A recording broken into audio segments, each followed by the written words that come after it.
If you or someone you know has diabetes, you may have built up an extra supply of test strips and lancets. That's where we come in. We'll buy the supplies that you don't need and resell them to those in need to prevent waste. Help us make diabetes management more affordable. Visit us at teststripswithaz.com.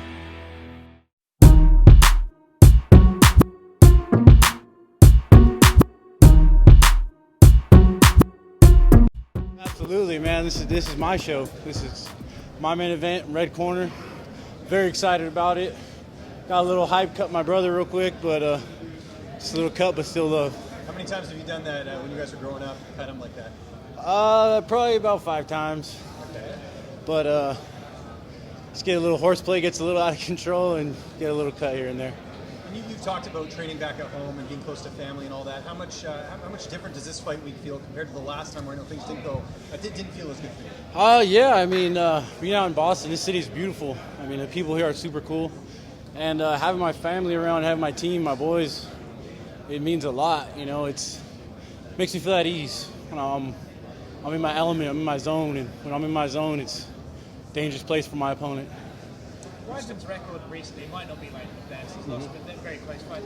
But his name value in the former championship, it's a big name to get in your resume, right? Absolutely.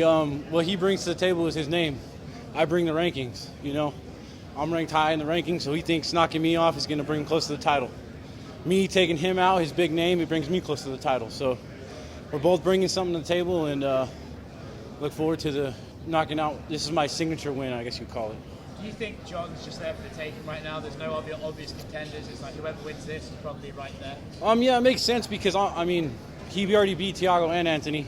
Those are the only 2 guys ahead of me. So aside from them, it's me next. So I go out, perform like I know how to perform, have a great performance, enjoy myself, and I should be next. When you look at Chris, do you think he really is a 205, or is he going to just be a big 185? I mean, we have the same reach, but he was an 85er for a reason, you know. I know he's moving up because his body doesn't react the same as it did before in the weight cuts. So he's moving up, you know. He's doing what he's got to do, and I mean, I respect him for it, but it's not going to pay off. Do you think it's going to be a little bit like when Luke Rockhold moved up and he suddenly was met with bigger power, bigger hard hitters, and it's just a shock to the system almost? I mean, yeah, but at the same time, no, because everybody's their own fighter, you know what I'm saying? So we'll see. John's been talking a lot of trash to Israel Adesanya on Twitter. They've been back and forth. Do you see that as a potential roadblock for you going forward? Do you think that could ever happen before you get your shot? I'm not worried about that.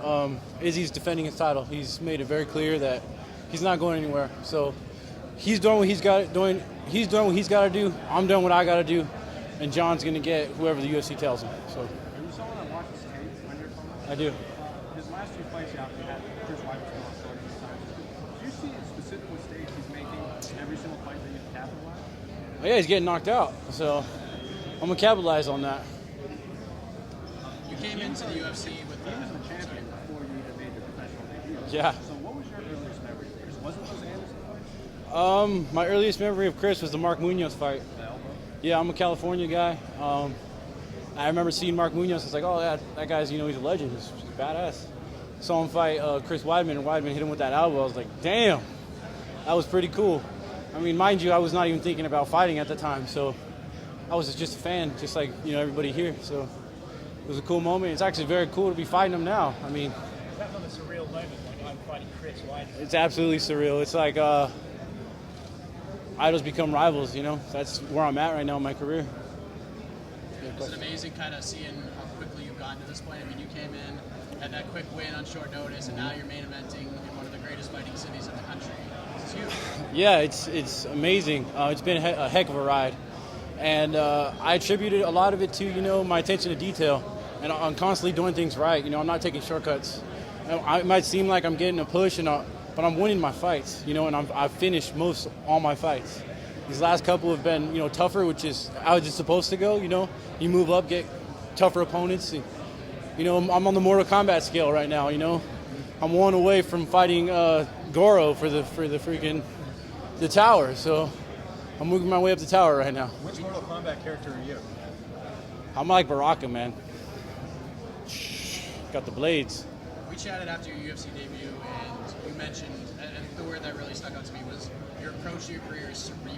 Mm-hmm. Where does that all come from? Is that something that came with fighting, or is that something that you grew up having, sort of that mentality? I think it's, yeah, I've grown up, always been a cerebral person. I mean, I have a degree in information systems, so like everything I do is very analytical. I think about everything I do. Even when I was a kid, I would like, if I do this, then what's going to happen? And I would think about all the repercussions of what my actions were. And I managed to stay out of trouble, and I'm here today, so it's working out pretty well for me. You talked about Chris's 2 last knockout losses. Do you think moving up in weight will help him with his chin, or do you think it will hurt? Because obviously he's not cutting as much weight, but he's facing more power. I mean, that remains to be seen.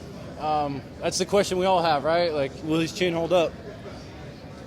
I don't think it will, but on the mere fact that he's been in some real wars, man, for a lot of wars. His fights aren't just like quick fights. He's not getting quick knockouts. It's like he's fighting, he's bleeding, he's getting shots. Every shot takes a little bit off your energy bar. So, I mean, based on that alone, maybe the move up helps his chin, but either way, it's going to get tested on Friday. So this is the first time we're going to see a 5-round Dominick Reyes potentially. Mm-hmm. What should we expect if it does hit the championship rounds? I'm going to turn it up. I mean, it's all about pace. It's about timing. And if we get to the 5th round, I'm going to put it on him. I'm going to empty the gas tank. You just mentioned you're in the main event for the first time. You seem very excited about that. You feel any pressure with it? No. This is exactly where I want to be. This is where I want to be, riding with my loved ones. You mentioned Jon Jones. Chris mentioned Jon Jones.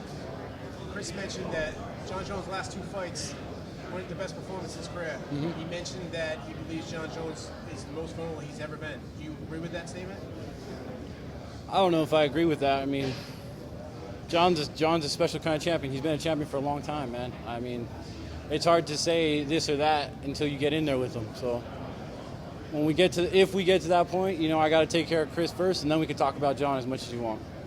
You have a lot of light heavyweight fights coming up. You got Johnny Walker, Corey Anderson. Corey Anderson was pretty heated when we spoke to him. He said the UFC doesn't want him to fight for the title. The point of the UFC, they want something about Dominick Reyes fight. Is it just the win that you want, or is it the performance? I want a performance, man. I'm here to perform. I'm not here to. I mean, I am here to win. I mean, that's the number one goal. At the end of the day, I win.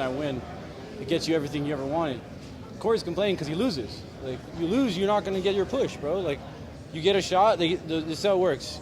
You get in UFC, you win, they push you, you lose, you fall back down, and they don't really, now you have to work your way back up. You work his way back up, he loses. So you can't be inconsistent and then be like, why am I not getting a title shot? Like, it's either win or lose, and when you win, you need to win impressively. It's a performance-based industry.